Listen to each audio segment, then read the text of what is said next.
Assalamualaikum warahmatullahi wabarakatuh. Perkenalkan, nama saya Elsa Soihah dengan NIM 211240041. Saya dari kelas PGMI 3B. Di sini saya akan membahas tentang mata kuliah pengembangan kurikulum, yaitu tentang macam-macam konsep kurikulum yang terdiri dari kurikulum akademik, kurikulum humanistik, kurikulum rekonstruksi sosial, dan kurikulum teknologis.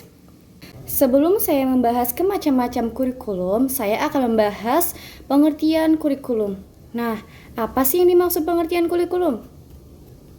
Nah, kurikulum itu adalah dokumen tertulis yang kandungannya berisi mata pelajaran yang akan diajarkan kepada peserta didik melalui berbagai mata pelajaran.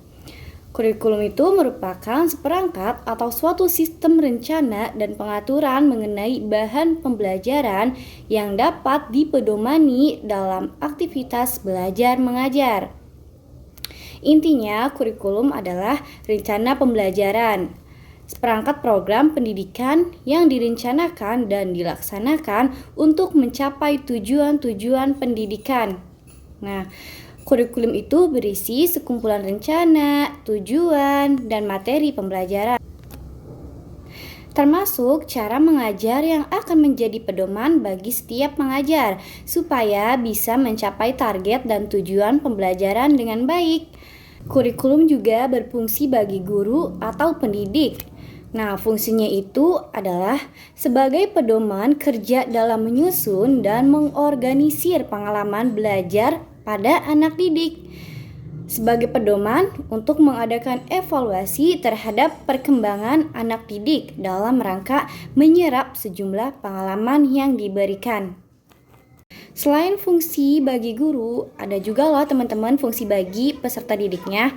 Nah, bagi peserta didik itu fungsinya adalah sebagai sarana untuk mengukur kemampuan diri dan konsumsi pendidikan. Nah, tadi saya sudah membahas tentang maksud dari kurikulum dan fungsi kurikulum bagi guru serta fungsi bagi peserta didiknya. Sekarang saya akan membahas tentang macam-macam konsep kurikulum. Yang pertama itu ada kurikulum subjek akademis. Nah, kurikulum ini mengutamakan pada isi pendidikan, yaitu belajar menguasai ilmu sebanyak-banyaknya. Kurikulum subjek akademis ini bersumber pada pendidikan klasik yang berorientasi pada masa lampau. Ilmu pengetahuannya dan nilai-nilainya sudah ditemukan pada masa lampau. Model konsep kurikulum subjek akademis ini adalah model yang tertua dari kurikulum-kurikulum yang lainnya. Kurikulumnya mirip dengan tipe sejak pertama sekolah berdiri. Kurikulum subjek akademis ini tidak hanya menekankan pada isi materi saja, tetapi juga memperhatikan bagaimana sih perkembangan anak didik. Nah, kurikulum subjek akademis ini memiliki 3 pendekatan. Yang pertama, pendekatan struktur pengetahuan.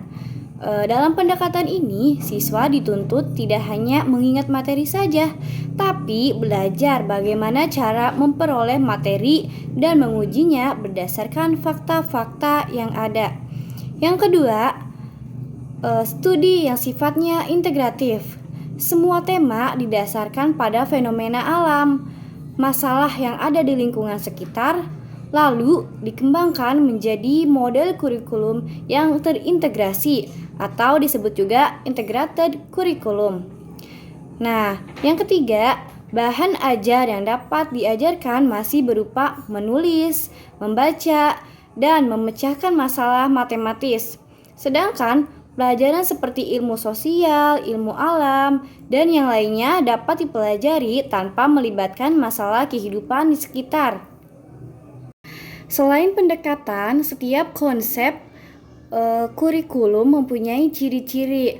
Nah, ciri-ciri kurikulum subjek akademis ini berhubungan dengan metode, tujuan, isi, dan evaluasi. Tujuan kurikulum subjek akademis ini yaitu memberikan pengetahuan yang solid dan melatih anak didik untuk menggunakan ide serta proses penelitian. Nah, tadi saya sudah membahas tentang ciri-ciri. Sekarang ada juga karakteristiknya. Karakteristik kurikulum subjek akademis ini yang pertama, kurikulumnya menekankan isi atau materi ajaran. Yang kedua, peran guru sangat dominan. Yang ketiga, isi kurikulum berasal dari disiplin ilmu. Yang keempat, penyajian, ekspositori, dan inquiry. Lalu, macam-macam kurikulum yang kedua ini ada kurikulum humanistik. Kurikulum ini mengklaim bahwa siswa memiliki potensi mengembangkan keterampilan dan kekuatan untuk berkembang. Pendidikan tidak hanya diarahkan pada pembinaan yang intelektual, tapi juga segi sosial dan efektif, misalnya sikap, emosi, nilai, dan lain sebagainya. Kurikulum ini telah berkembang. Dalam hal ini, guru memiliki peran intelektual yang sangat penting. Dalam hal ini juga guru harus bisa menciptakan suasana belajar yang menyenangkan dan menjadi sumber belajar agar proses pembelajaran di kelas menjadi lancar. Kurikulum humanistik ini menekankan pada integrasi, yaitu perilaku bukan hanya bersifat intelektual, tetapi juga tindakan dan emosional. Selain itu, kurikulum humanistik juga menekankan peran siswa. Pendidikan adalah suatu upaya untuk menciptakan situasi yang rileks, permisif, dan akrab. Maka dari itu, guru harus berperan seperti menghormati individu anak didik, tampil alamiah, otentik, tidak dibuat-buat, mendengar pandangan realitas peserta didik secara komprehensif. Nah, ada beberapa karakteristiknya. Yang pertama itu, isi materi sesuai minat siswa. Yang kedua, siswa merupakan subjek yang mempunyai peran utama. Yang ketiga, penyampaiannya discovery, inquiry, dan penekanan masalah. Ada juga loh ciri-cirinya. Ciri-cirinya yaitu kurikulum ini membentuk proses kepribadian yang berhubungan dengan kondisi ideal pertumbuhan kepribadian, otonomi, dan integritas. Selain ada ciri-cirinya juga, ada juga loh kelemahan kurikulum ini. Nah, kelemahannya yaitu kurikulum ini kurang memperhatikan kebutuhan masyarakat secara keseluruhan. Terus, keterlibatan emosional tidak selalu mempunyai dampak positif bagi perkembangan peserta didik. Dan pada kurikulum ini, prinsip-prinsip yang ada kurang terhubungkan. Lalu selanjutnya ada kurikulum rekonstruksi sosial. Kurikulum ini menitik beratkan pada persoalan-persoalan yang dihadapinya di masyarakat. Proses pendidikan atau pengalaman belajar siswa dalam bentuk kegiatan belajar kelompok. Kurikulum ini bersumber dari aliran pendidikan interaksional. Menurutnya, pendidikan bukanlah usaha sendiri, melainkan kegiatan bersama, interaksi, dan kerjasama.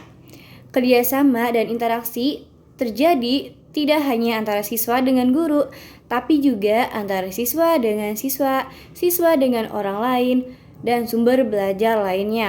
Lalu karakteristiknya, guru dan siswa bekerja sama, dan tujuan pemecahan masalah masyarakat. Lalu ada juga isi kurikulumnya adalah masalah dalam masyarakat. Lalu metode mengajar kooperatif, kerja kelompok, serta gotong royong. Dan selanjutnya ciri-ciri kurikulum ini, pola-pola organisasi, lalu asumsi, dan masalah-masalah sosial yang mendesak. Ada juga loh komponen-komponennya, yaitu tujuan dan isi kurikulum, metode, dan evaluasi. Lalu selanjutnya ada kurikulum teknologi. Dalam dunia pendidikan, teknologi sudah dikenal dalam bentuk pembelajaran berbasis komputer, sistem pembelajaran, individu, kaset, atau video pembelajaran.